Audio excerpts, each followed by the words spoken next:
Sticky Fingers, Black Trash, the Autobiography of Kirk Jones. This was released in 2001 on Universal Records.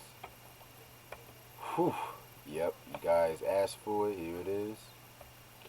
It came out with four singles, and those are "Get It Up," "Come On," "Ghetto," "Baby Brother."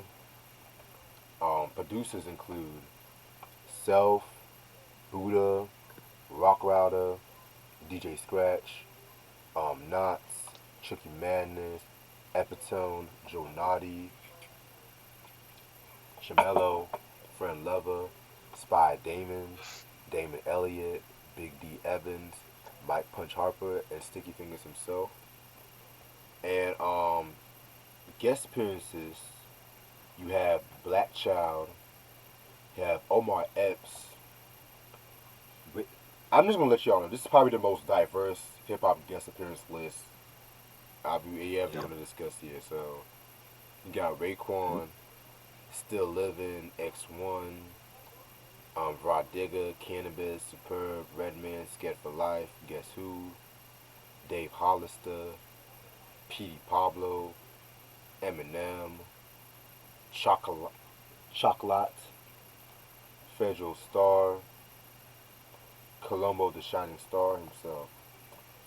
Alright, Sticky Fingers, man. You know he is 1/4 of Onyx.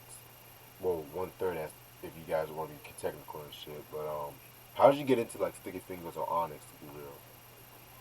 Onyx, I got into Onyx in '93 when Back the Fuck Up came out, and that year was that year was hard for me. I lost my grandmother like 6 days before my birthday, and that year was like I always say that year was like the year of like the hard rocks. Like everybody was like once Onyx came out with the bald heads, the Mad Face Invasion, everybody was like shaving their heads, like the youngsters with the Aftermath album, they went hard with that album, and LL went hard with 14 Shots to the Dome.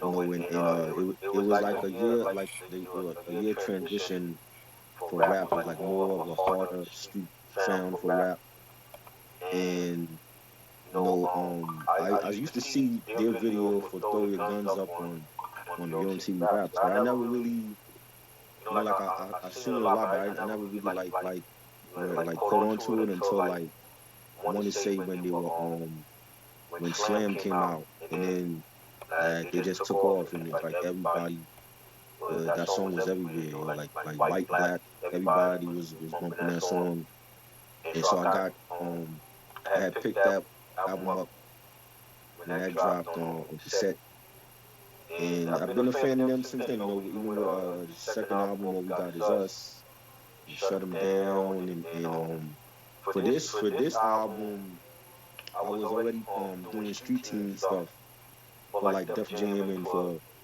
Def Squad, and then when Universal hit me up for this project, I didn't even know he had a solo album coming out. Like I didn't, like this was like early internet, but I didn't have I didn't hear no rumors of him going solo or whatever. And when we started doing the promotion for this album, I didn't hear nothing from the album yet. Like I didn't see the video for Get It Up.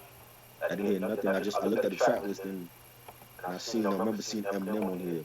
And this was when Eminem already blew up with Marshall Mathers LP.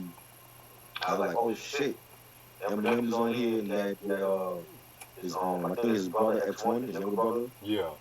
and I remember X1 for the Put Him Down album because he was on a lot of those tracks, and that was like one of my favorite Onyx albums. So he had him on there, and Dave Hollister and Raekwon in them. So we started promoting the album, and couple like weeks later, the I got the album in the mail from Universal, and I heard it, and it was totally different. It was like hearing like a movie on wax, and hearing like the different interludes in and out of the tracks or whatever, and it was different. But I remember like a lot of people at that time didn't know it was out, and they didn't know he was coming out with a solo album, and like even promoting the album, it was like people was asking like, oh, like Sticky got a sticky leave on Onyx? Is he he's coming on solo, and I'm like, I didn't even know.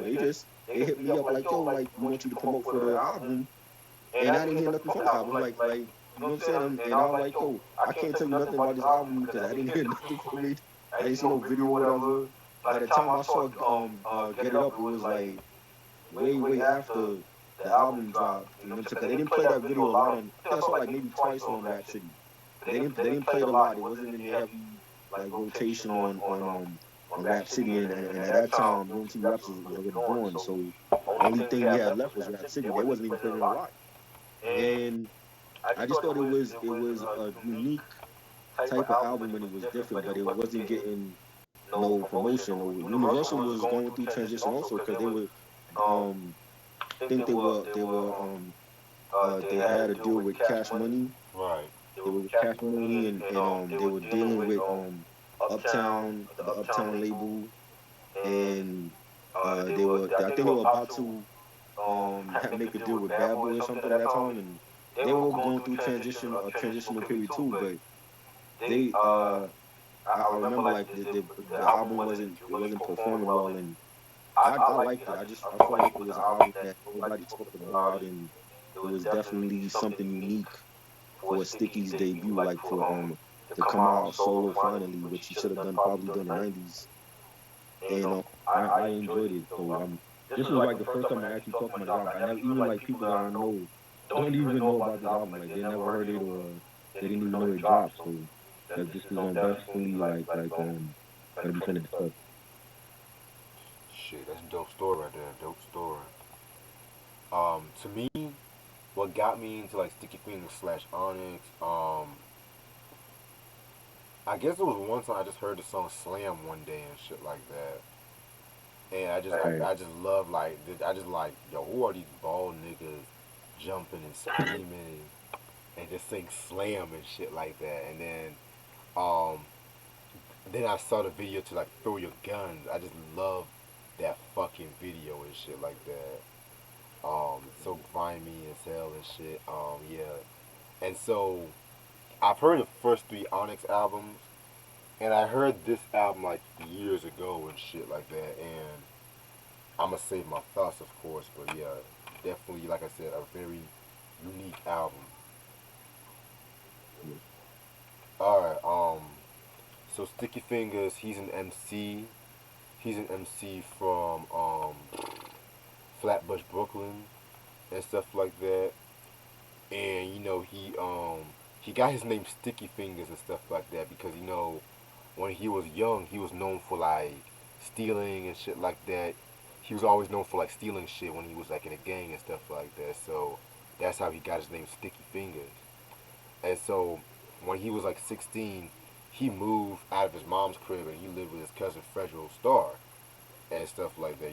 And so Federal Star, Big DS, rest in peace to Big DS, and Sonny pretty much formed Onyx. Um, Plus Sticky Fingers himself formed Onyx, and they met Jam Master Jay at some festival. Jam Master Jay made them do a demo, and so you guys should know that originally Onyx was not like the hardcore group that you guys should know because they originally wanted to do like that jazz hip hop kind of groove and stuff. And so Jay made them and think changed their steez up and stuff like that. And either I think Jay or themselves made them, but yeah, so that's why '93 they dropped Back the Fuck Up. That was like a very successful album and stuff like that. Um, like I said, man, Slam and Throw Your Guns in the Air. Then fast forward to '95, that's when they dropped All We Got Is Us, which in my opinion, that was their best album.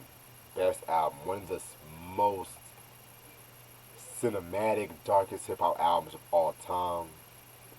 And so, fast forward 3 years later and shit, they dropped Shut 'Em Down, which Shut 'Em Down was another dope album and stuff like that.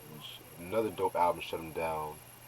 And around that time too, he originally was going to drop the solo album in '98, but at the same time, I think like the label like Def Jam was underfunding the project and stuff like that. So In order to get out of his contract, he had to file for bankruptcy, and he relocated to the West Coast, and he started working with Dr. Dre. Now Dre pretty much had him on the song "Remember Me." He song the song "Remember Me." That was, I think, originally a solo track before Eminem put it on the Marshall Mathers LP. And Sticky Fingers was originally supposed to have been on the Chronic 2001 album. And that's when, the solo deal with Aftermath was supposed to come out. However, what ended up happening was, and shit like that, he got an offer from Universal, which also wanted him to sign his friend X1 and stuff. So Universal gave him an $800,000 deal, pretty much, to sign to the label. And it's crazy too because Aftermath offered him $500,000. Mm. Mm-hmm. So yes. So I want to say this album was supposed to have came out in, I think, again, it just kept getting pushed back and stuff like that. A lot of certain songs got taken out, due to like subject matter, which I'm gonna talk about throughout the album, especially with one certain song. But yeah, and so also too, this album was bootlegged a lot too, because yeah, it was supposed to have came out in 2000, but it was bootlegged, and then that's when it dropped like in mid 2000, like around May. So yeah, just throwing that shit out there. This is the album cover right here. Very very dope album cover. Very dope album cover. He looks like he's just trying on the run from the cops. So yeah, it just basically you can tell what you're about to get into. You could tell he was wearing a wig because he ain't had no hair. Right. That's why I had to do a double look. Like, what the fuck? Yeah. I'm like, Kirk Jones, who's that? Oh, that's his real name. Okay. Yeah. Yeah. And while I'm showing you this, the concept of this album is pretty much this cat leaving prison and he's trying to change his life and stuff like that. But then he gets caught up in wrong shit, ends up robbing somebody, and that's all I'm gonna tell you so far. All right. So this album has 20 tracks. Let's get this shit started. Track number one is pretty much like the intro. Um, Nothing to it. He's at his friend's house and shit like that. Just got released from prison. He thinks his friend is having sex, with this chick in the beginning. They knock on the door and stuff like that. You know what I'm saying? They talking about, yo, it's a Sticky Fingers concert tonight. We about to do this shit. So yeah, that's pretty much where they about to go to the concert. Yeah, like the intro is like he fucking some chick, and then his friend comes over, and his friend wants to like go out to the concert, and great way to start the album. Like, at this point, he's already like, what is this? I would say like the same way he got released from prison, Mm-hmm. maybe, or like the day after, and it takes you on a journey like through the whole album, and I like the way that they started off, and they like the presentation. He started off with that movie presentation with the music and shit. Right. Like when you go to the movie theater, they have like the THX presentation. Yeah. It starts off with that, and then it gets into Sticky fucking some chick, and his friend comes over. But a great way to start the album. Yeah, definitely a very good way to start the album and stuff like that. I definitely like I said, I definitely love the fact that it just gets for a concept album, it just gets straight to the point. Cause there's certain concept albums I've listened to where Right. it takes a while for the story to really build up and stuff like that. So yeah, Mm. and then it leads us into the next track. Come on. Yeah, this was a pretty dope track. They're arriving at the Sticky Fingers concert and stuff like that. Um, yeah, definitely a very, very dope track. Sticky Fingers, on his braggadocio shit, and it's kind of crazy too because while while he's performing, Sticky Fingers is performing. Kirk Jones, he got into it with some cat from the club outside of a club and stuff like that, and so shit just turns left, and he ends up wanting Kirk dead and stuff like that. And so his homeboy Sammy gives Kirk the gun to resolve the issue and shit, you know. So yeah, and I kind of like I kind of like the way it just segs to it and stuff like that because you know Sticky Fingers is basically saying some dope lines and shit, and it ends off with that I'll murder you and shit like that. Yo, come motherfucker, I'll murder you. Yeah, very very dope track. Yeah. And Come On, great track. It's a rowdy track. It has that Onyx, feel to it. Nice beat in the bass line and Sticky saying, "Oh, you ain't no Sticky Fingers in solo." Got the whole rap game in chokehold. Radio lock like if I was Popo. You rappers get no dough and make you have sex with the fofo. And I love the chorus. He's like, "You want to get money? Come on, start beef. Come on." I love that shit. It has that aggressiveness like Onyx. Like I could picture Federal or Sun C on this joint. Definitely a Right. banging track. Yeah, definitely a very very dope track and shit. Track number three, My Dogs Is My Guns. This one features Black Child. You know, we've heard this metaphor in hip hop before about a metaphor for somebody describing a gun and shit like that. And it's crazy too because when I first heard this track, I said to myself, it definitely has a Rough Riders feel to it. Especially when in the core when he's like, my dogs is my gun, my dogs is my guns and shit like that. I definitely have like a Rough Riders like DMX feel to it. So yeah, very cool track. One line that I love is when he said, "My dogs turn to raisins up north. They don't wear collars, scratch the cereal off. No owner, no dog tag. My dogs is illegal. They bite a hole in you so big you can see through and shit." So yeah, very very very dope. Black Child. Y'all should definitely know who Black Child is. He's part of the Murder Inc. crew and shit. Very dope track. And even the way that Sticky like spelled dogs with DOGZ, that's something DMX did a lot Right. with his titles of his songs and all that. I feel you. But definitely a dope song. I love the beat, the bass line. Sticky says, my Glock's on if my Glock's on safe, that means my dog's on the leash, 20 shells in the clip, future ability tease. Dope lines from him. Black Child. I don't even remember Black Child on the song, but Black Child couldn't catch a break. I remember when I was promoting over at Murder Inc. Like his album was scheduled to be released and it never happened. And I always felt like Black Child could never catch a break with Murder Inc. or after Murder Inc. He still couldn't catch a break. And I always felt like he would have been out of that camp, yo. And it's a shame he never released the album, but definitely a dope song. I feel you. Hey, listen, I'm gonna let you go to not dying because I gotta handle something right quick. All right, cool. I'll catch up. Um, all right, track three is Not Dying, and that has a dope beat and Sticky saying got a bullet in my stomach, doctor scared to remove it, and 25 stitches above my dick to prove it. Just some witty lines. What I liked about Sticky always was that he was like the aggressive one as well as Fredro and Onyx, but he was aggressive, but he had like some witty lines, and he always had bars, and just his whole mad face demeanor and shit is it was just funny at times and shit, but definitely a banging track.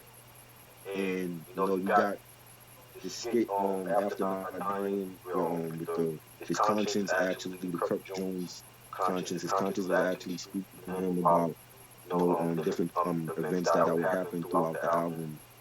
And he had his conscience like talking about getting money, and then he had lost it. He was looking for his stash, and he lost his stash, and maybe the chick he was fucking had took it or whatever. And I like the interludes in between the tracks because it was like he was like getting a first hand view of what he was thinking when certain things was going down during this album. So or within the story of the album, I should say. You know? I'm sorry about that. It's all good. You said we are not dying. Yeah, and I was talking about his conscience after the track. You know, his Kirk unconscious. Oh yes. Yeah. Oh yeah, definitely. Not dying. That's a very dope track right there. Shit, shit, definitely, yeah, definitely. One thing I got from that track is pretty much him. Just I think he's just talking about how he's still the same, sticky fingers and shit like that. You know what I'm saying? But at the same time, he's still keeping in character with Kirk.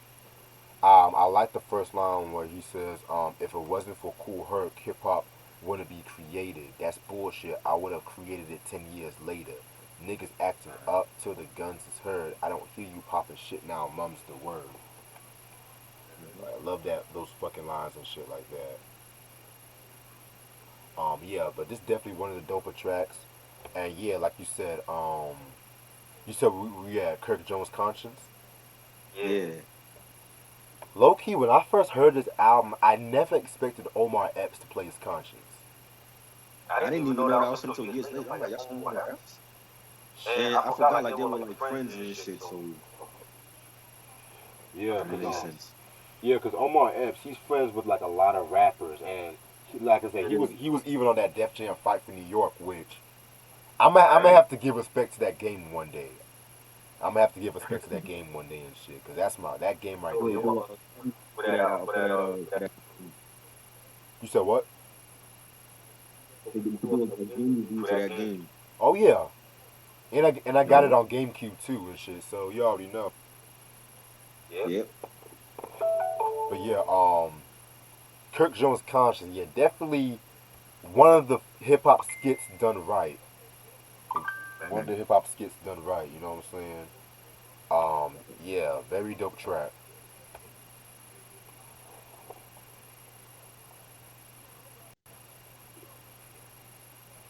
Mhm. Money talks. Ooh,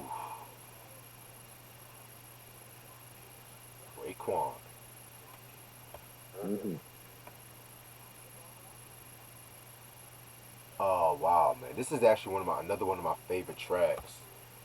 Yeah. This was produced by Rockwilder, and the reason why I like this is because the fact that they're pretty much personifying money, and just the way they do it. It was like the quotables they were using was so sick. Sticky Fingers' second verse actually got a hip hop quotable, believe it or not. So yeah, in that second verse, he was saying some shit like, "I'm the root to evil. I don't go on trees. I'm called by different names: Chip, Skrilla, Cream, hence Cream, Wu Tang. And I'm always green, Mhm. wide, whether dirty or clean. Woo wee, getting your hands on me is American dream." Um, and I like the line he said on the third verse where he's talking about, "If you had a million of me, what would you do with me, yo? Would you blow me in the mouth and have nothing to show? Or would you invest in me and watch me grow? Take me to the streets and flip me from do to sto do do. Yeah, fuck it. Yeah, man. Fingers definitely he gets better lyrically. Every year he gets fucking better in my opinion. Raekwon Mhm. definitely on the chorus. Wish he would have dropped the Yeah. verse, but it is what it is. Yeah, that thing was dope. Nice bass line, nice beat. 50 saying, I'm the reason niggas selling drugs to fiends. I'm the reason Mr. Simpson got off clean. I'm the reason some parents gotta bury their kids. I'm the reason your younger cousin on the run from the feds. Yeah, like you said, like I think Raekwon would had a nice verse on the beat. I could definitely hear his voice, kicking some bars on here. But it was cool to have him in the chorus. And money talks. That's what the song is about. So For real. great track. Yeah, very dope track. Next track. Why? Whoo! This is when the Mm, album picks up, in my opinion. Produced by the one and only DJ Scratch. This features X1 and Still Living. Um, Pretty much with this track right here, it's a very like one of those cinematic tracks. Um, yeah. you know, this cat fucking Kirk been fucking drinking, and he's driving with his homeboys and shit like that. um, fucking with his fucking homeboys and shit like that. You know, talking about how they're gonna get this nigga, and you know, next thing you know, as the song goes in and shit like that, he gets in the car crash and then he kills his friend, pretty much. right. And next thing you know it, you know, he's on the run from the cops and shit like that, and then now he's contemplating with God, which I'm gonna save that part for the next song, right? The next song, shit. Yeah, the next two tracks are like some of the best on here, like very cinematic. It's like it's almost like they were watching a movie and Sticky was like, where X1 was like going, scene by scene, let's discuss this one in rap form or whatever. And with why, it's like like he's actually it's like he just got out of jail, but his mind is still on some street shit. And then his friend, I believe that's X1, right? I think that's X1 that's talking. Yeah. X1 is like, chill, chill. I ain't trying to get in trouble. He's trying to like, go on the straight and narrow with his life. And it's like he's being that Kirk is his homeboy. He's reluctant, but he still goes along with it. And then you see, like you hear, like they end up getting in trouble and running from the cops, and then there's a car crash. And the track itself, I love the beat and the bass line, and the chorus, we live a life like this, we live a life like this. Love that. And the X1's part, and he says, what he says, about a million things on. Oh, this is when they're getting when they're being chased by the cops. He's like, there's about a million things on my mind. A nigga that hot, this nigga next to me acting like he hit the jackpot. And then Sticky says to him, nigga, what the fuck is your problem? I got the loot. You beefing with me ain't gonna get us out of this hot pursuit. And then there's like a fight within the car. Then the car crashes, and then unfortunately X1's character he dies or whatever in the car crash, which leads us to oh my god, and you find Kirk talking to God and asking God why'd you kill my friend? He's crying to him and all that. So Yeah, I feel you on that. Before I go to the next song, I just want to make sure the video is good and stuff like that. For those people watching, is the video good on your end? Just double checking.